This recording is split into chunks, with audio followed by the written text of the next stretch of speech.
Ou seja, olha só essa figura aqui, ó. Eu tenho ali o gráfico da função f, eu tenho ali uma reta secante, e quando t tende a t0, na realidade aqui está t e t0, e eu defini lá x e x0, mas é equivalente, né? Você pode olhar o t como sendo x. Quando o t tende a t0, a reta secante, né, tf ali, ó, vai tender para a reta tangente t, né? E eu consigo, quando eu calculo o coeficiente angular dessa reta, que é fazendo o cateto oposto sobre o cateto adjacente, o cateto oposto é f de t menos f de t0 e o adjacente t menos t0, que é justamente o coeficiente de Newton. Quando o t tende a t0, a secante vai tender para a reta tangente. Então, claramente, nessa figura dá para a gente ver que realmente a derivada, ou seja, aquele limite do coeficiente de Newton, é o coeficiente angular de uma reta tangente ao gráfico da função no ponto em questão, né? Essa foi a grande sacada do Newton ao criar, essencialmente, a ideia de derivada, ou pelo menos melhorar o que já foi herdado lá da matemática da Grécia Antiga. Definição: a derivada da função espaço variando no tempo, ou seja, se você tiver o espaço variando no tempo, naquela função horária lá da física, e você derivar, você tem a velocidade. Suponha que você tem uma partícula variando no espaço. Tu tem a função espaço dessa partícula, que dá a posição dessa partícula no passado do tempo. Quando tu deriva o espaço, você tem a velocidade dessa partícula. Ou seja, a derivada do espaço é a velocidade. Essa é a interpretação física da derivada. A derivada da função velocidade variando no tempo é a aceleração dessa partícula. Quando você deriva a velocidade, você tem a aceleração. Então, voltando, derivando o espaço, eu tenho a velocidade. Derivando a velocidade, eu tenho a aceleração de uma partícula. Essa é a principal aplicação e a mais elementar aplicação do cálculo diferencial na física, na cinemática, essencialmente, né?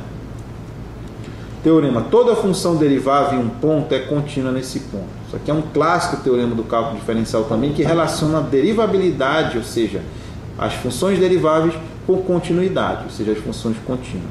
Toda função derivável em um ponto é contínua nesse ponto.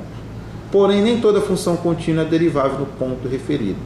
Ou seja, o que esse teorema te diz? Ele te diz que toda função derivável é contínua, mas a recíproca não é sempre verdadeira. Nem toda função contínua é derivável. Regras de derivação, né? Esse teorema aqui fala sobre regras de derivação. Se a gente tiver duas funções f e g, sai do subconjunto A da reta na reta, funções deriváveis no ponto A, pertencente ao domínio delas, né? Não necessariamente sendo só ponto de acumulação agora. Então, a derivada da soma é a soma das derivadas, ou seja, f mais g', é f' mais g'.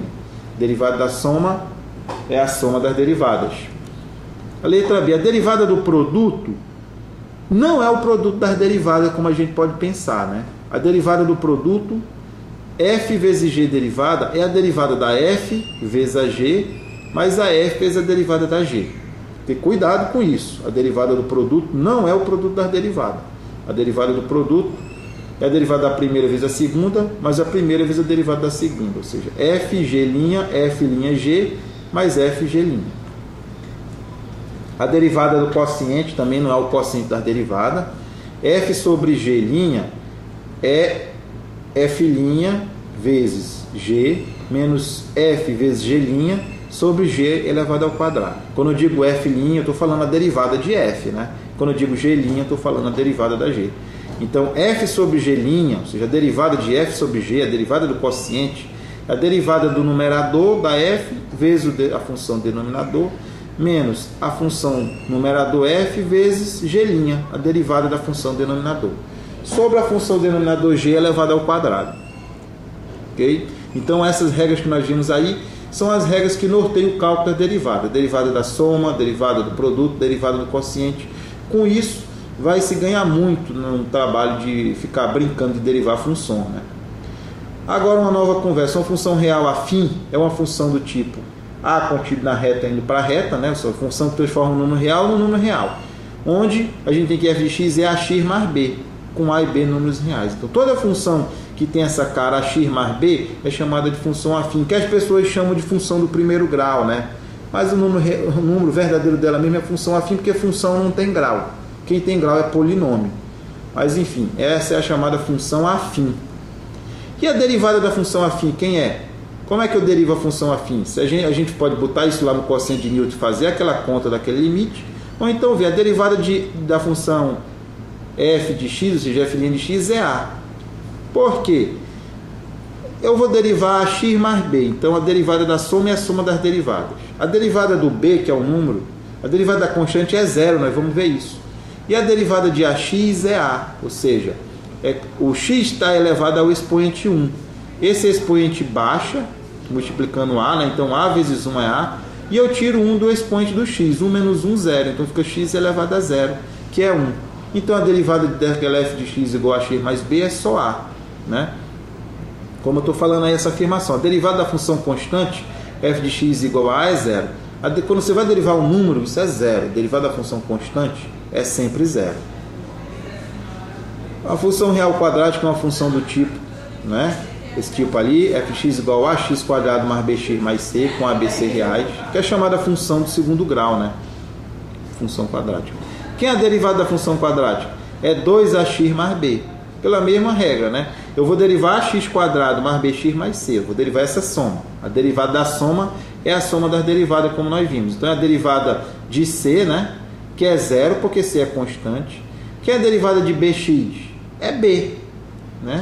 Porque o x está elevado a 1. Então, baixa o 1, que multiplica o b, e fica x elevado a 1 menos 1, que é 0. X elevado a 0 é 1. E a derivada de ax ao quadrado? Baixa o expoente do x, que é 2, que multiplica o a, então fica 2a, vezes x elevado a 2 menos 1. Eu sempre tiro 1 do expoente. Então fica 2ax, a derivada daquela parcela lá, ax quadrado. Logo, a derivada dessa função quadrática, ax quadrado mais bx mais c, é o que? F' de x é igual a 2ax mais b, sendo assim a derivada da função quadrática. De forma mais geral, nós vamos definir aqui o que é um polinômio, né? Uma função polinomial. Como sendo uma função que sai no subconjunto da reta para a reta, onde n é um número natural que tem aquela cara. Ó, f de x é igual o somatório, aquele símbolo ali, a letra grega sigma. Somatório de ai, x elevado a i, com i variando de 1 a n, ou seja, é isso aqui, ó. A0 mais a1 de x, mais a2 de x ao quadrado, mais a3 de x ao cubo, mais etc. a n de x a n, com esse n sendo número natural. Como é que eu derivo isso, hein? A mesma ideia, a derivada de a0, que é constante, é 0. A derivada de a1 de x é a 1, né? Então a derivada daquele polinômio todo é essa expressão aí, f' de x é igual. Como é que faz isso? A gente vê aqui que a derivada de an x a n, o n baixa, então fica n a n x a n menos 1, porque eu sempre tiro 1 do expoente. O expoente baixa e vai multiplicar o coeficiente e a gente tira 1 do expoente. Então fica n a n x a n menos 1, mais n menos 1 a índice n menos 1 x a n menos 2, que eu tirei 1 do expoente, que era n menos 1, ficou n menos 2 do expoente do x, mais etc., derivando a2, a índice 2x ao quadrado fica 2, a índice 2x, mas derivando a1x fica só a1 mesmo. Então isso aí é a derivada da função polinomial geral, né? Exemplo, calcule a derivada de 2x quadrado mais 4x mais 1. Mesma coisa, usa lá a derivada da soma, é a soma das derivadas. Quem é a derivada de 2x quadrado? O 2 baixa, que vai multiplicar o coeficiente, o expoente 2 baixa, né? Vai multiplicar o coeficiente 2, então fica 2 vezes 2, 4, né? E tira 1 do expoente 2 lá do x, então fica 4x. Era 2 o expoente, quando eu tiro 1 fica só 1, 4x. Mas quem é a derivada de 4x lá, outra parcela? É 4, né? Porque o 1, que é o expoente do x, baixa para multiplicar o 4, e você tira 1. 1 menos 1, 0, x elevado a 0 é 1. E quem é a derivada de 1 é 0, porque 1 é constante. Então a derivada de 2x quadrado mais 4x mais 1 é 4x mais 4. Quem é a derivada de 2x menos 8? Né? É 2, né? Porque a derivada de menos 8 é 0, porque menos 8 é constante, e a derivada de 2x é 2. Né? O 1, que é o expoente do x, baixa para multiplicar o 2, e eu tiro 1 menos 1, 0.